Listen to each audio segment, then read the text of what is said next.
What's happening, B's and G's, and welcome back to the channel. Today is Monday, which means it is Money Making Monday. A money maker every single Monday here on the channel.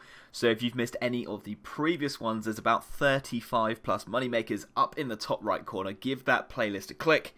You're going to make some good money clicking on that. Today we're going to be doing a free-to-play alt account.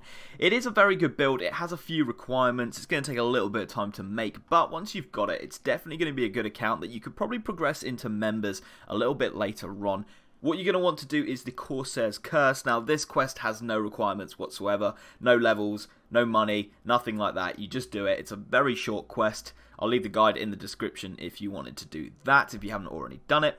Very easy quest. You don't need to worry about that. Then I would recommend you have around 40 range so that you can wear this setup that I'm wearing. This is a very good setup for what we're going to be doing. The Amulet of Power, Adamant Arrows, Green D'hide, Maple Shortbow, Fancy Boots, which you get from the Stronghold of Security for free, a Black Cape, and then anything in the head slot. I'm just wearing a Santa hat for the Fashionscape. Then to make this method even better, I would recommend you have 37 prayer for the protect from magic. This isn't necessary, but it is going to make the method a little bit better. 37 prayer shouldn't take you too long, but at the same time, it is definitely not a requirement. Okay, so where you start in Lumbridge, which is just here, this is the place that you spawn when you're a level 3. You're going to want to run over to Port Sarim, and we'll go from there. So you want to get here, and as you can see, just by where the pub is, there's a quest start sign. You want to jump onto this boat here. Then click on Travel with Cabin Boy Colin, and he'll take you to Corsair Cove. From here, jump on out and go northwest. Keep on going northwest until you get to this sort of swimming pool thing, and then we're just going to go west from here.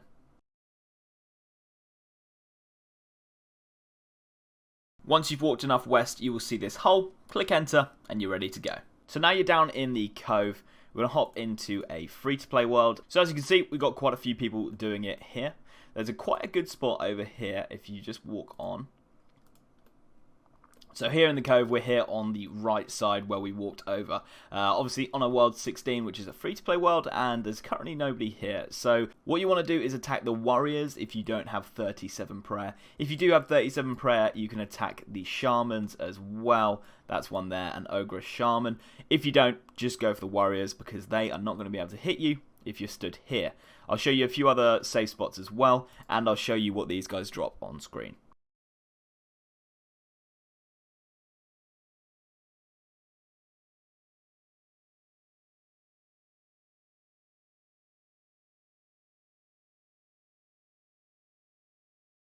So that first kill gave us 11 death runes.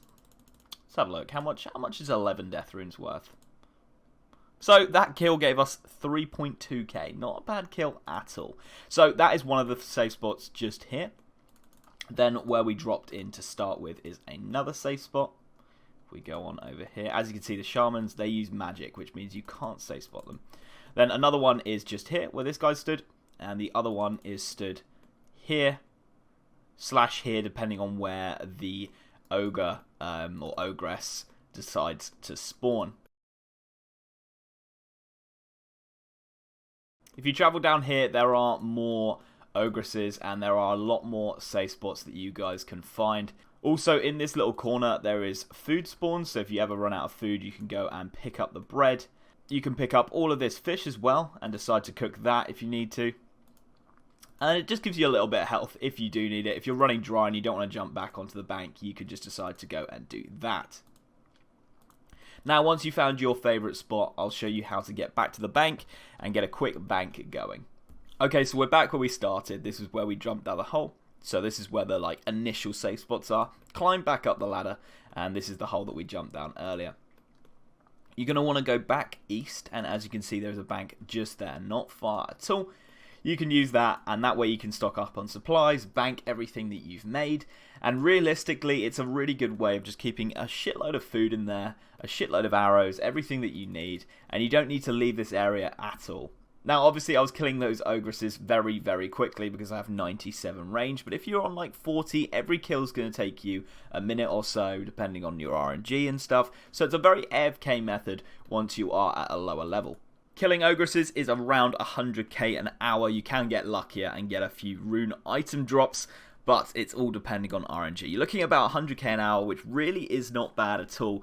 Seeing as you're chaining your range as well, getting decent drops in free-to-play, it really is not a bad deal at all. But that is everything I have for you today, guys. Thank you so much for watching. Tomorrow is going to be the money-making series where we challenge Rog to see if he can make more money than me in the allotted time.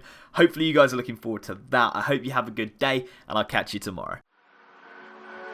Never gonna give you up, I'm never gonna let you go, never gonna say goodbye, no. Never gonna give you up, I'm never gonna let you go.